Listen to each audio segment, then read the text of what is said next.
Today, I just want to share a few lessons, meaning three.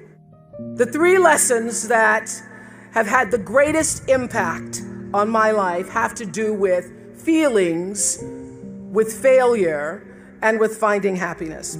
A year after I left college, I was given the opportunity to co-anchor the 6 o'clock news in Baltimore, because the whole goal in the media at the time I was coming up was that you try to move to larger markets, and Baltimore was a much larger market than Nashville. So getting the 6 o'clock news co-anchor job at 22 was such a big deal. It felt like the biggest deal in the world at the time. And I was so proud because I was finally going to have my chance to be like Barbara Walters, which is who I'd been trying to emulate since the start of my TV career. So I was 22 years old, making $22,000.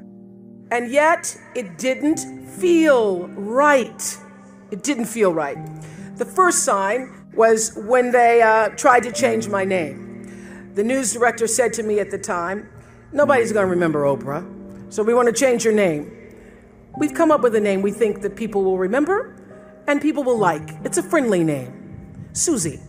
But my name wasn't Susie. And I'd grown up not really loving my name, because when you're looking for your little name on the lunch boxes and the license plate tags, you're never going to find Oprah. So I grew up not loving the name, but once I was asked to change it, I thought, well, it is my name. And do I look like a Susie to you? So I thought, no, it doesn't feel right. I'm not going to change my name. And if people remember it or not, that's okay. And then they said they didn't like the way I looked. This was in 1976, where your boss could call you in and say, "I don't like the way you look." So I was juggling these messages of expectation and obligation and feeling really miserable with myself. I'd go home at night and fill up my journals, because I've kept a journal since I was 15, so I now have volumes of journals. So I'd go home at night and fill up my journals about how miserable I was and frustrated, and then I'd eat my anxiety. That's where I learned that habit. And after 8 months, I lost that job. They said I was too emotional, I was too much. But since they didn't want to pay out the contract, they put me on a talk show in Baltimore. And the moment I sat down on that show, the moment I did, I felt like I'd come home. I realized that TV could be more than just a playground, but a platform for service, for helping other people lift their lives. And the moment I sat down doing that talk show, it felt like breathing. It felt right. And that's where everything that followed for me began. And I got that lesson. When you're doing the work you're meant to do, it feels right. And every day is a bonus, regardless of what you're getting paid. And how do you know when you're doing something right? How do you know that? It feels so. What I know now is that feelings are really your GPS system for life. When you're supposed to do something or not supposed to do something, your emotional guidance system lets you know. The trick is to learn to check your ego at the door and start checking your gut instead. Every right decision I've made, every right decision I've ever made has come from my gut. And every wrong decision I've ever made was a result of me not listening to the greater voice of myself. If it doesn't feel right, don't do it. That's the lesson. Even doubt means don't. This is what I've learned. There are many times when you don't know what to do. When you don't know what to do, get still. Get very still until you do know what to do.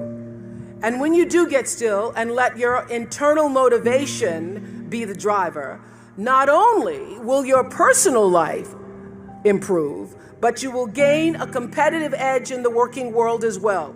Because as Daniel Pink writes in his bestseller, A Whole New Mind, he says we're entering a whole new age, and he calls it the conceptual age, where traits that set people apart today are going to come from our hearts, right brain, as well as our heads. It's no longer just the logical, linear, rules-based thinking that matters, he says. It's also empathy and joyfulness and purpose, inner traits that have transcendent worth.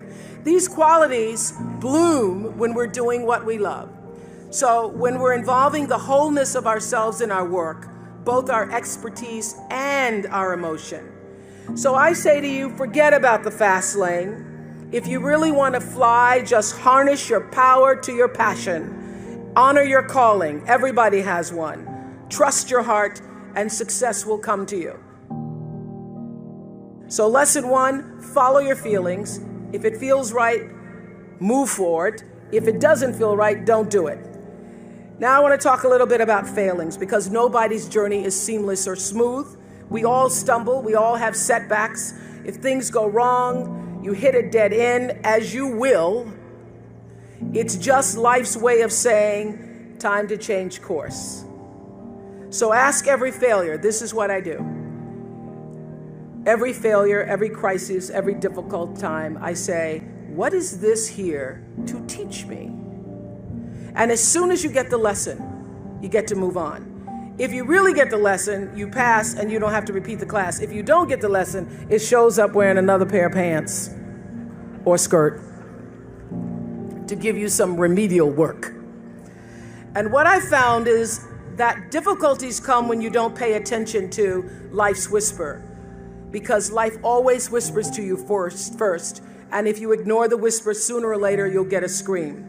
Whatever you resist persists, but if you ask the right question, not why is this happening, but what is this here to teach me? What is this here to teach me? It puts you in the place and space to get the lesson you need. My friend Eckhart Tolle, who's written this wonderful book called A New Earth, that's all about letting the awareness of who you are stimulate everything that you do. He puts it like this. He says, don't react against a bad situation, merge with that situation instead, and the solution will arise from the challenge. Because surrendering yourself doesn't mean giving up, it means acting with responsibility. Okay, many of you know that, as President Hennessy said, I started this school in Africa.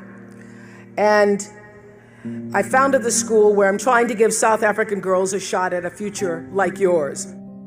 And I spent 5 years making sure that school would be as beautiful as the students.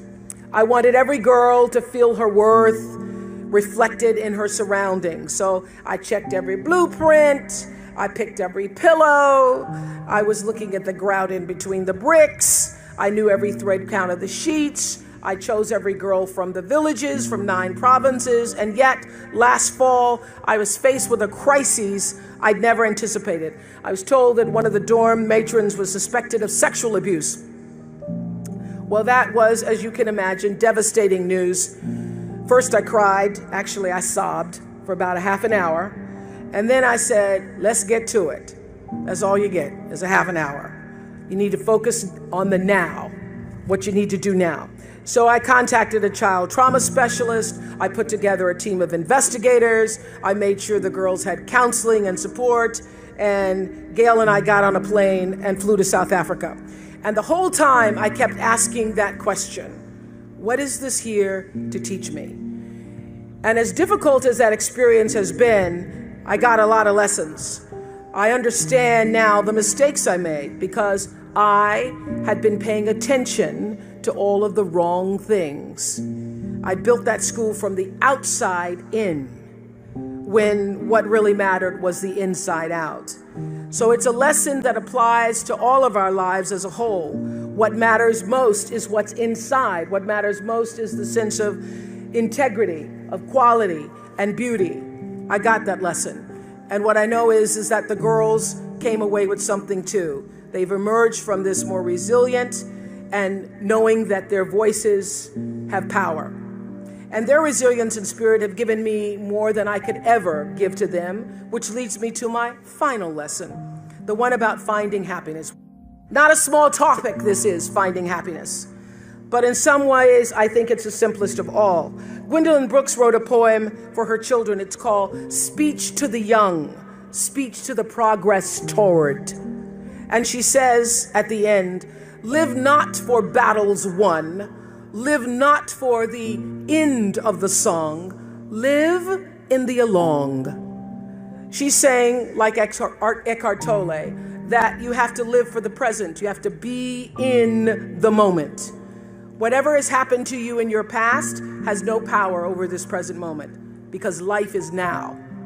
But I think she's also saying, be a part of something. Don't live for yourself alone. This is what I know for sure.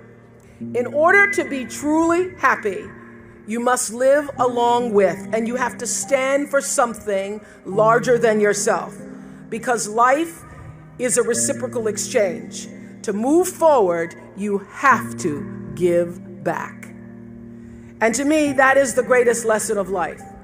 To be happy, you have to give something back. So whatever field you choose, if you operate from the paradigm of service, I know your life will have more value and you will be happy.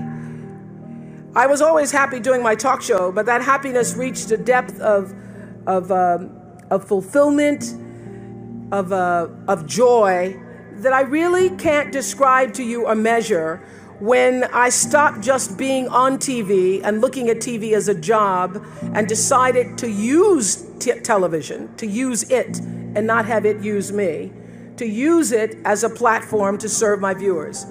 That alone changed the trajectory of my success. So I know this, that whether you're an actor, you offer your talent in the way that most inspires art.